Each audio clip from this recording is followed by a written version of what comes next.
Bonjour, bienvenue sur Objectif Math.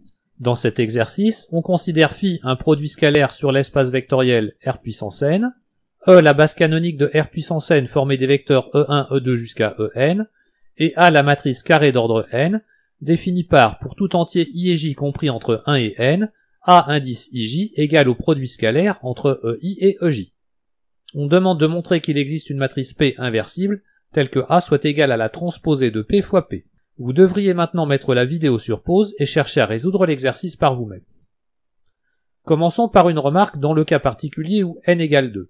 Je note A une matrice carrée d'ordre 2 formée des coefficients donnés en colonne A11, A21, A12, A22.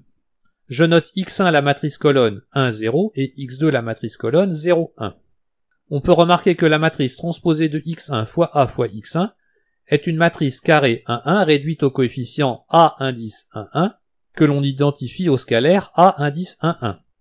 Il en va de même de transposée de x1 fois A fois x2 que l'on identifie au réel A indice 1, 2. Et transposée de x2 fois A fois x1 est identifié au coefficient A indice 2, 1, alors que transposée de x2 fois A fois x2 est identifié au coefficient A indice 2, 2. Ce que l'on vient de voir avec n égale 2 marche dans tous les cas avec n en entier quelconque supérieur ou égal à 1. Donc nous pouvons donner maintenant la solution. Phi est un produit scalaire sur Rn, ce qui fait que Rn munit de ce produit scalaire est un espace vectoriel euclidien pour lequel il existe au moins une base orthonormée B, formée des vecteurs B1 jusqu'à Bn. On note P la matrice de passage de la base B à la base canonique petit e. Étant donné que P est une matrice de passage, P est une matrice inversible.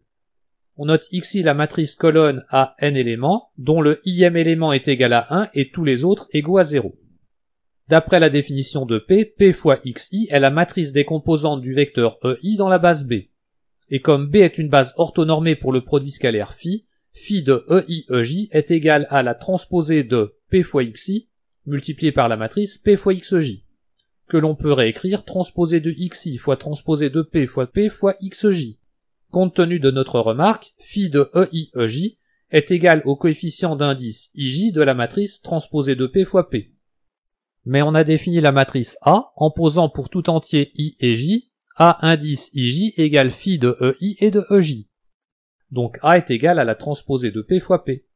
Voilà, cette vidéo est terminée, à bientôt sur Objectif Math.